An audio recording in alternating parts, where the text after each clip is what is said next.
بەرەنگاربوونەوەی تیلۆری سەردەم مامۆستایان و خوێندکارانی لێرە کۆکردوتەوە تێڕوانینە ئاینی و زانستی و کۆمەڵایەتی و دەرونی و یاساییەکانیان لەسەر بەکارهێنانی مادەی هۆشبەر بۆ شی دەکەنەوە.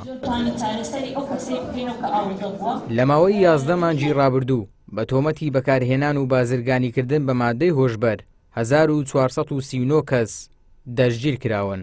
لە ماوەی 11 مانگی ڕابردوو 1439 کەس لەسەر تاوانی بەکارهێنان و بازرگانیکردن بە مادەی هۆشبەر لەلای ئێمە دەستگیر کراون. لە نێویشیاندا 677 کەس تەنها بەکارهێنەری مادەی هۆشبەرن، 762 کەسیان لە 762 تۆمەتباریش بە تاوانی بازرگانیکردن بە مادەی هۆشبەر دەستگیر کراون.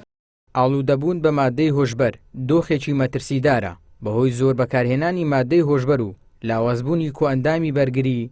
کەسانی ئاڵوودەبوو چەندین کاریگەری نەرێنی کوردخایەن و دێشخایانی مەترسیدار لەسەر جەستەی ئاڵوودەبووان دروست دەبن، وەکو شێرپەنجە و جەڵتەی دڵ و نەخۆشیەکانی ماسوولکەی دڵ و تێکچوونی خەو و هەناسەتەنجی. ئەوانە بەڕاستی قوربانی کەسانێکن کەوا کەسانی بازرگان و چاوچنۆکە. دکتۆرێکی نەخۆشیە دەروونیەکانی ژاماژە بۆ دەکات مادەی هۆشبەر بە هیچ شێوەیەک بەکارهێنە ڕزگار ناکات لە کێشە دەرونی و کۆمەڵایەتیەکان. هەم مادەکانیش بەڕاستی بە ماوەیەکی کەم لە لەشی مرۆڤەکە بڵاو دەبنەوە، بەڵام کێشەکە لەوەدا بە تێپەڕبوونی کات ئەم کاریگەریە نامینێ.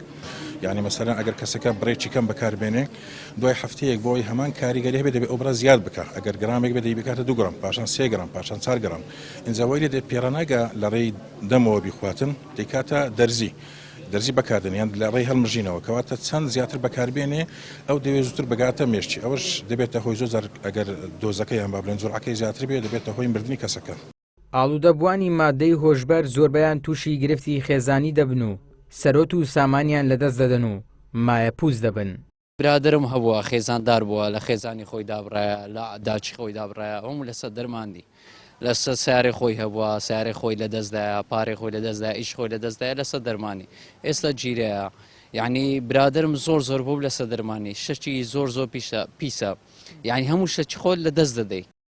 بە گوێرەی یاسای ژمارەیەکی ساڵی 2020 یاسای بەرەنگاربوونەوەی مادەی هۆشبەر و کارتێکەرە عەقڵیەکان لە هەرێمی کوردستان هەر کەسێک بازرگانی یان هاوردە و هەناردەی مادەی هۆشبەر و کارتێکەرە عەقڵیەکان بکات بە زیندانیکردنی هەتاهەتایی یان کاتی و پێبژاردنێک کە کەمتر نەبێت لە 30 ملیۆن دینار و زیاتر نەبێت لە 900 ملیۆن دینار سزا دەدرێت. ئیبراهیم زیاد، کەناڵی ئاسمانی پەیام، هەولێر.